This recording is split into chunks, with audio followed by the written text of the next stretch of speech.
It started as a typical Sunday morning with the goal of finally clearing out the clutter in my garage.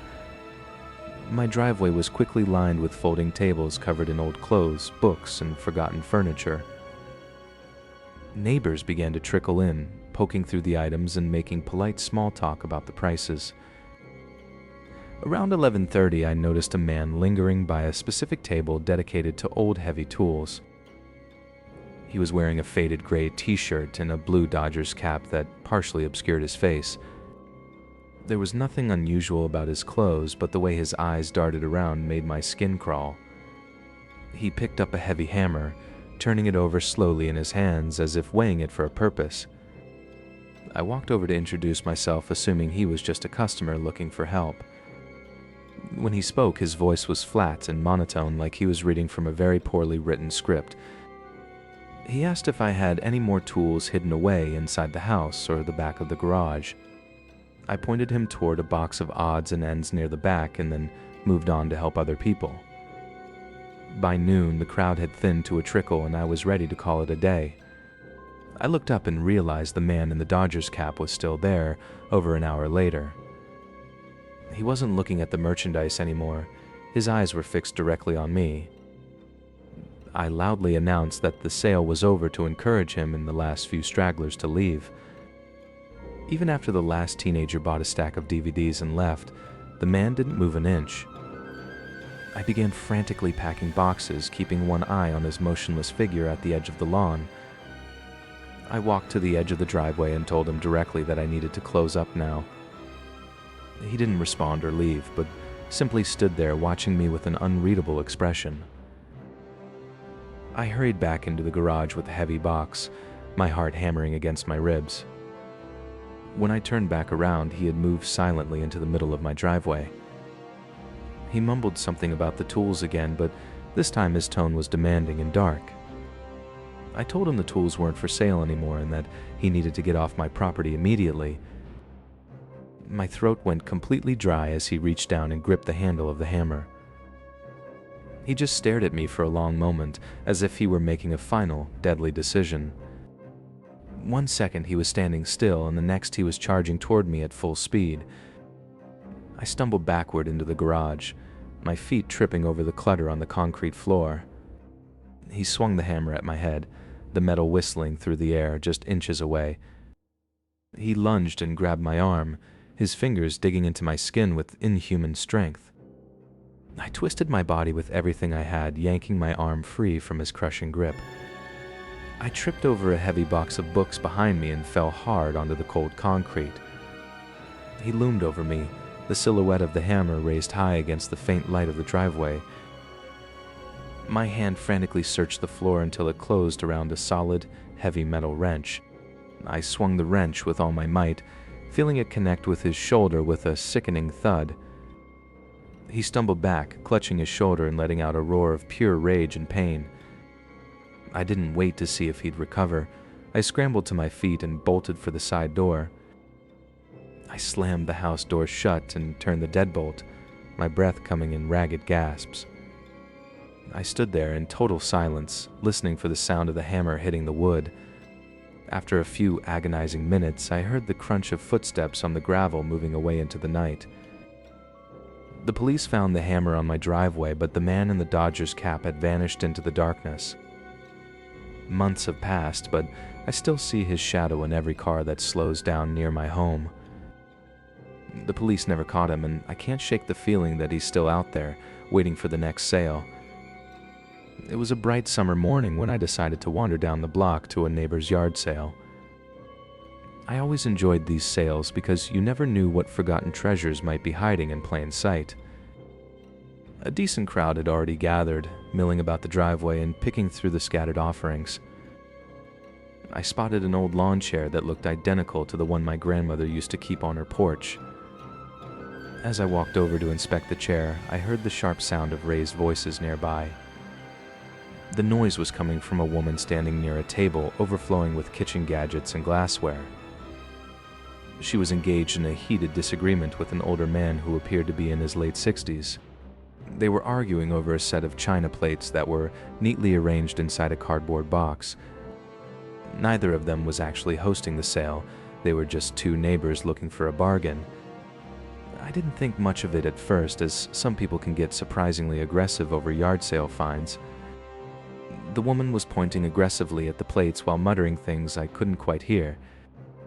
Soon, the older man started raising his voice as well, and the atmosphere grew noticeably thicker. They began talking over each other at a mile a minute, their words blurring into a chaotic mess. Other shoppers began to stop what they were doing to watch the escalating scene. The host of the yard sale finally noticed and started walking over to intervene. Before he could reach them, the woman reached into the box and snatched one of the plates. She raised it high above her head as if she was prepared to smash it on the ground. The older man lunged forward, his height giving him an advantage as he reached for the plate. He managed to grab hold of the porcelain and they began a desperate struggle for control. The man put both hands on the plate and twisted his entire body to wrench it free. He succeeded in pulling it out of her hands, but the sudden release of tension sent him staggering backward. He lost his balance completely and fell hard onto the unforgiving asphalt. We all heard the distinct, sickening sound of the plate smashing into dozens of sharp shards. The man let out a long, agonized grunt that made everyone in the yard go still. For a few seconds, no one moved or spoke, as if we were all hoping it wasn't as bad as it looked. The woman stood frozen, staring down at the man with a look of utter disbelief. Then we saw the dark blood begin to ooze out from underneath him, staining the gray pavement. The woman started screaming, and the sudden noise broke the paralysis of the crowd. People rushed to his side, shouting for someone to call emergency services immediately. The woman just kept repeating, "Oh my God," over and over as she watched them roll him over. When they turned him over, we saw a large shard of porcelain protruding from his stomach. Those helping did everything they could to staunch the bleeding, but it was clear the wound was deep. The man lay there breathing heavily, his eyes fixed on the sky with a look of profound fear. Paramedics arrived quickly, followed closely by a police cruiser with its lights flashing. I watched as they loaded the man into the ambulance, his face pale and drained of color. The police began taking statements from everyone who had witnessed the petty fight turned tragedy. I told them what I saw, still feeling surreal that a lawn chair hunt had ended in such violence. The woman was crying uncontrollably as the officers eventually drove her home for further questioning. I couldn't shake the image of that man staring at the sky, more terrified than anyone I'd ever seen. The next day, my neighbor confirmed the news I had dreaded. The man had passed away at the hospital. It was hard to process how two people being childish over porcelain could result in a life lost. Even though no charges were pressed, the woman left town not long after, unable to face the stares. People in the neighborhood wanted someone to blame, and her face was the easiest target for their anger. As the dust settled on that tragedy, I received a package in the mail containing a box of items I never ordered. Inside was a collection of newspaper clippings about a woman who had been murdered decades ago. The Saturday morning sun cast long shadows across the quiet suburban street as I finished my final errands. A hand-painted sign leaning against a mailbox caught my eye, announcing a yard sale just a few houses down. I pulled my car to the curb in front of a small, weathered house that looked like it hadn't been painted in decades. The front lawn was sparsely populated with folding tables holding a variety of mundane household items. Near the back of a table covered in rusty tools, I spotted an old, unlabeled cardboard box sitting directly on the grass.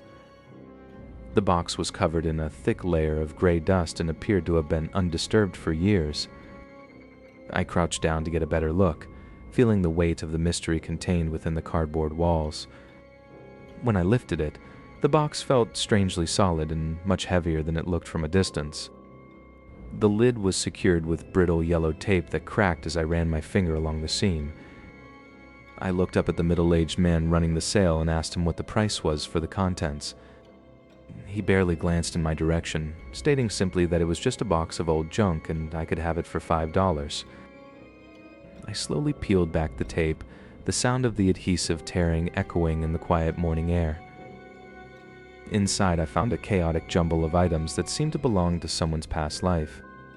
There were a few stretched out hairbands and a set of rusted keys attached to a faded plastic keychain. A small wooden hairbrush still had a few strands of dark hair caught in its stiff bristles. My attention was quickly drawn to a thick stack of newspaper clippings at the very bottom. I picked up the top clipping and felt a sudden, icy chill run down my spine as I read the headline. The headline in bold, faded ink screamed, "Missing Person, Jane Doe," above a grainy photo of a woman. I began sifting through the other articles, all detailing the same cold case from a nearby town. One article described how the woman's body had been found in the early 90s, abandoned in a remote area. Because she was never identified, the case had remained a haunting mystery for decades. Tucked between the pages were several candid photographs of a young brunette woman walking through a parking lot. The photos looked like they had been taken from a distance, as if someone had been following her. I looked back at the personal items in the box, realizing they might have actually belonged to the victim. The man who was running the sale sat silently, his eyes fixed on some distant point down the road. I cleared my throat and asked if he knew anything about the woman in the photographs. He gave a slight, indifferent shrug and claimed he had simply found the box in his attic while cleaning. His answer felt rehearsed, and the lack of concern in his voice made my skin crawl. I noticed a mention in one of the articles about the victim's boyfriend, a local man who had vanished the same day. There were no photos of the man in the paper, but a terrible thought began to take root in my mind. Without another word, I handed him the $5 and quickly carried the box to my car. I could feel his gaze on my back as I fumbled with my car keys and practically threw the box into the passenger seat. Once home, I spread the contents out across my kitchen table, my hands trembling with every new discovery. The pieces of the puzzle were all there, but the picture they formed was more terrifying than I could have imagined. When my husband walked into the kitchen, he looked at the display and asked why I had brought home a box of trash. I showed him the headline and the photos, and the color slowly drained from his face as he realized what I had found.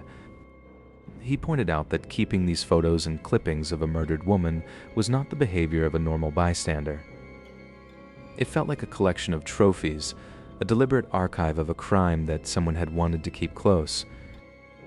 My husband suddenly snapped at me to stop touching the items, warning that they were likely forensic evidence. We called the police immediately, and an hour later, 2 officers were in our kitchen carefully bagging the contents of the box.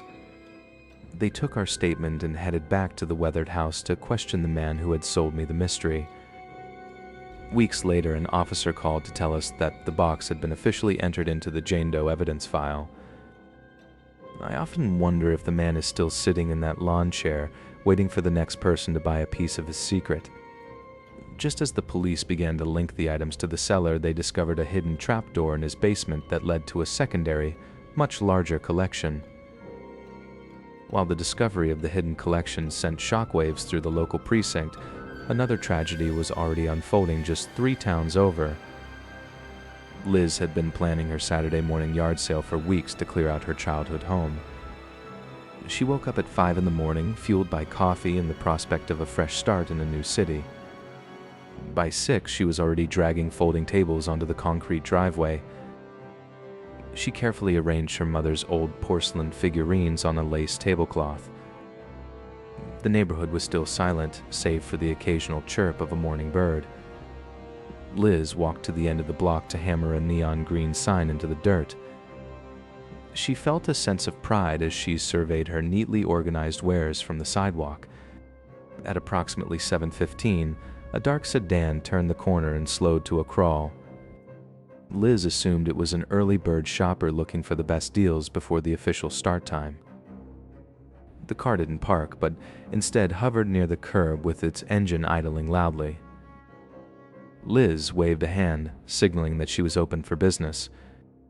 The driver's side window remained rolled up, reflecting the morning sun like a dark mirror. Feeling a sudden chill, despite the rising temperature, Liz turned back toward her garage.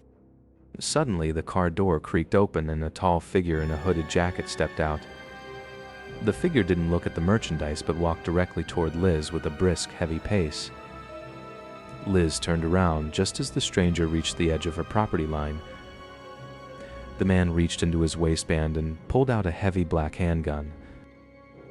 Liz froze, her breath catching in her throat as the reality of the situation crashed down. Without a single word spoken, the gunman raised the weapon and fired 3 times in rapid succession. The sound shattered the morning silence, echoing off the houses of the sleeping neighborhood. Liz collapsed onto the concrete, surrounded by the discarded memories of her past.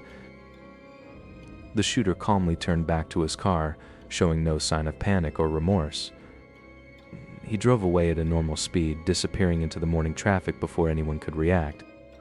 A neighbor across the street finally opened their door, alerted by the gunfire. He saw Liz lying still and immediately fumbled for his phone to dial 911. Minutes later, the quiet street was flooded with the spinning lights of emergency vehicles. Paramedics worked frantically, but the wounds were too severe for a driveway recovery. Liz was pronounced dead shortly after arriving at the local hospital. Detectives found no obvious motive. Liz had no known enemies and no criminal history. They combed through her bank records and social media, searching for any sign of a stalker or a threat. Every lead resulted in a dead end, leaving the community in a state of paralyzing fear. Security footage from a nearby house showed the car, but the license plate was obscured by mud. It appeared the shooter knew exactly where the blind spots were located in the neighborhood. Ballistics reports indicated the weapon used was a rare vintage firearm, not common in modern crimes. This detail linked the crime back to the world of antique collectors and estate sales. As weeks turned into months, the driveway where Liz died remained stained, a permanent scar on the property. Her father eventually sold the house, unable to bear the sight of the yard where his daughter fell. The case went cold until a local junk dealer reported a strange encounter at a different sale across the state. He claimed he saw the same black sedan parked outside a house where a man was selling an identical vintage pistol. Just as the police mobilized to investigate the lead, the junk dealer's shop was burned to the ground. Inside the ashes, investigators found a single metal box that had somehow survived the intense heat. When they forced the lid open, the contents emitted a strange, pulsing hum that vibrated through the floor. They realized then that Liz's death wasn't just a random act of violence, but a part of something far more unnatural. As the humming grew louder, the investigators noticed their radiation badges beginning to turn a deep, warning red. The investigators' eyes widened as the numbers on the Geiger counter began to climb rapidly. Everyone was ordered to step back at least 30 feet from the center of the garage. I stood on the sidewalk, my hands trembling as I realized I had carried that box in my bare hands. The memory of the strange, rhythmic vibration I felt in the car now sent a cold sweat down my spine. 2 specialists in heavy, lead-lined suits approached the workbench where the box sat open. Inside the box, the small metal sphere emitted a faint, pulsing blue luminescence that seemed to defy the darkness. The air around the object shimmered with a subtle heat haze, making the surrounding tools look distorted. One of the responders carefully lifted a yellowed piece of paper from beneath the glowing ball using long tongs. The documents were marked with a stamped seal from a defunct military research facility dated 1962. Suddenly, the senior officer shouted for a lead-shielded containment unit to be brought forward immediately. My neighbor, the woman who sold it to me, was sitting in the back of an ambulance, weeping into her hands. She kept repeating that she thought it was just one of her late uncle's old paperweights. A specialized robot was deployed to transfer the sphere into the lead-lined canister. The mechanical claw struggled to grip the perfectly smooth, vibrating surface of the ball. As the sphere moved, the clicking of the Geiger counters rose to a deafening, continuous scream. I wondered how many years that thing had been sitting in the attic, leaking invisible poison into the walls. A paramedic approached me and asked if I had experienced any nausea or metallic tastes in my mouth. I nodded slowly, remembering the strange copper tang that had filled my throat when I first opened the box. The sphere was finally secured inside the lead box, and the heavy lid was bolted shut with a series of metallic clangs. Even through the thick lead, the Geiger counters continued to emit a low, persistent chatter. The team began the process of decontaminating the garage, spraying a thick white foam over every surface. I watched as the $5 treasure was loaded into the back of an unmarked black van with reinforced suspension. The lead investigator pulled me aside and told me that the sphere was a lost calibration source of cobalt-60. He explained that just 30 more minutes of exposure would have been fatal. They took my clothes and my car keys, sealing them in thick plastic bags marked with biohazard symbols. I was left standing in a paper hospital gown watching the convoy of black vehicles pull away into the night. For weeks, the house remained wrapped in plastic, a giant yellow ghost in the middle of the neighborhood. I couldn't stop thinking about the uncle, the chemist who had brought such a monster home in his pocket. Every time I felt a slight itch or a headache, I was certain the radiation was finally claiming me. The government eventually sent a check for the car and the furniture they had to destroy, but no amount of money could remove the metallic taste that seemed permanently etched into my tongue. I returned to the neighborhood one last time to see the house being dismantled, piece by radioactive piece. I noticed a man in a plain suit watching the demolition from across the street, taking notes in a small black book. When he saw me looking, he tucked the book away and drove off without a word. I wonder if they ever found the other boxes the uncle had stored in different parts of the country. My phone rang, an unknown number from a restricted government area code. I didn't answer, but the voicemail they left was just 60 seconds of that same low rhythmic humming I heard in the box. I looked out my window and saw a black van parked at the end of the block, its headlights off. I realized then that while the sphere was gone, the eyes that had been looking for it were now focused on me. As I reached for the light switch, I saw a faint blue glow beginning to emanate from the skin of my own fingertips. The blue glow on my fingertips eventually faded into the morning light of a new Saturday. Down the street, a woman had begun setting up her own yard sale, unaware of the tragedy about to unfold. She tied her small terrier to a porch post, the little dog yapping happily at the early birds. Further down the block, a heavy iron gate at a different residence was left slightly ajar. A massive mixed-breed dog, powerful and restless, nudged the gate open with its snout. It stepped onto the pavement, sniffing the air as its tail gave a slow, predatory wag. Suddenly, the beast caught the scent of the yard sale and the sound of the yapping terrier. Its playful energy shifted instantly into something much more dangerous as it began to sprint. Shoppers browsing the tables didn't notice the charging animal until it was nearly upon them.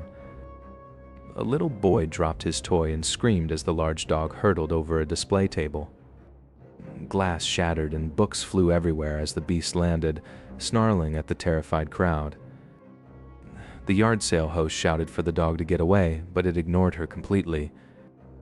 The intruder's eyes locked onto the small dog tied to the post. The terrier began to bark in a high-pitched panic, pulling at its leash with all its might. With a sudden lung, the big dog launched itself toward the helpless pet. The hostess scooped up her small dog just as the attacker's jaws snapped shut inches away. The beast began to circle the woman, growling with a guttural, low sound that chilled the air. A man browsing nearby realized the woman was in grave danger and stepped in to help. He yelled at the dog, trying to draw its attention away from the trembling woman. In a flash, the dog redirected its rage and lunged at the man's leg. The man let out a harrowing cry as the dog's teeth sank deep into his calf. Panic erupted as the remaining neighbors scattered in every direction. He tried to kick the animal off, but the dog was like a vice, refusing to let go. Someone threw a folding chair at the dog, but it simply bounced off its thick hide. The dog released the man's leg only to leap onto his chest, aiming for his throat. The man used his forearms to shield his face, taking the brunt of the animal's claws. Just then, a man came sprinting down the sidewalk, screaming a name. With a sharp whistle and a booming command, the owner managed to snap the dog out of its frenzy. The owner clipped the leash onto the collar, his hands shaking as he looked at the injured man. Blood stained the grass where the peaceful gathering had stood only minutes prior. The sound of distant sirens began to wail, growing louder as help approached. Paramedics rushed to the man's side, quickly working to bandage the severe lacerations on his leg. Neighbors who had hidden behind cars emerged, shouting accusations at the dog owner. The yard sale hostess sat on her porch steps, clutching her small dog and crying silently. Police officers began taking statements, their notebooks filling with accounts of the beast's rampage. By the time the ambulance drove away, the neighborhood felt different, as if its safety had been permanently punctured. I watched from my window, thinking about how quickly a sunny morning can turn into a crime scene. The debris of the sale remained on the lawn, a reminder of the violence that erupted over nothing.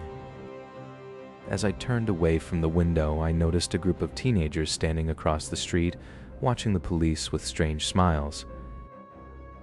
One of them held a worn green book, and for a moment he looked directly at me.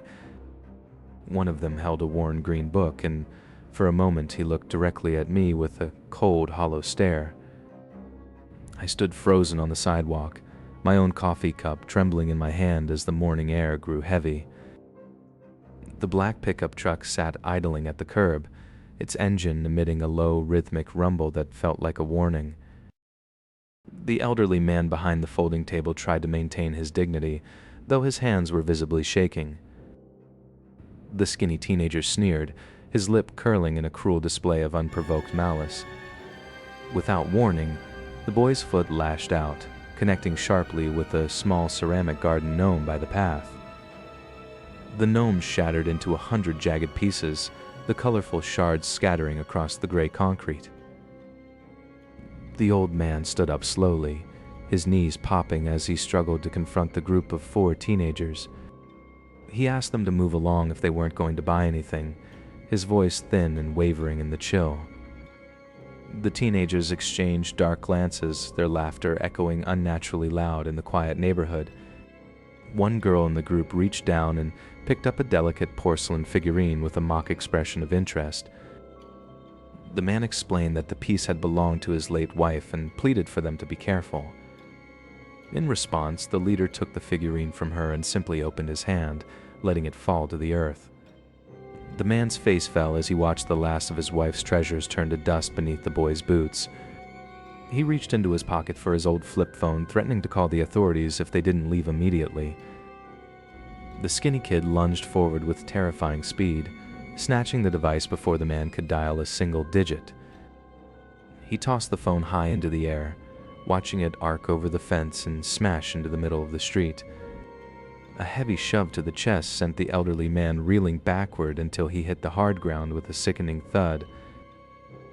I watched from a distance, the green book still clutched in my hands as the assault began in earnest. Kicks and blows rained down on the defenseless man as he curled into a ball to protect his head. The silence of the morning was shattered by the sound of muffled cries and the heavy thumping of sneakers on ribs. Other neighbors looked out from behind their curtains, yet no one stepped onto their porch to intervene. Finally, the distant wail of a siren began to rise over the sound of the teenagers' taunts. Sensing the approach of the police, the group scrambled back toward their idling truck. The truck screeched away, leaving behind a cloud of exhaust and a broken man on the lawn. I walked over slowly as the police cruisers pulled up, the weight of my own inaction feeling like a physical burden. The old man was sitting up now, pressing a bruised hand to a swelling eye while the officers took their notes. I held out the green book to him, my voice barely a whisper as I tried to offer some small comfort. He looked at the book and then back at me, telling me to keep it because he no longer wanted the memories it held. I returned home and sat in the dark, the green book resting on my lap like a tombstone for our neighborhood's safety. That night, my dreams were filled with the image of those teenagers breaking not just objects, but the spirit of an entire community. The shame of my own fear lingered long after the bruises on the old man's face had faded away. Yard sales were once a symbol of trust and friendship, but now they are just reminders of how quickly a predator can find you. I vowed to never let a neighbor stand alone again, though the cost of that lesson was far too high. As the sun set on that final Saturday, the neighborhood finally felt quiet, though a different kind of silence than before. The shadows of the yard sale had finally receded, leaving us with the hard truth that some things once broken can never be sold or replaced. We now watch over each other with the vigilance born of tragedy, making sure the gates stay locked and the strangers stay at a distance. The old man eventually moved to be with his daughter, leaving the house to a new family who knew nothing of the violence that occurred there. Perhaps time will mend the cracks in our street, even if the memory of the Green Book remains etched in my mind. The story of the yard sale ends here, a testament to the darkness that hides in plain sight and the strength found in the aftermath.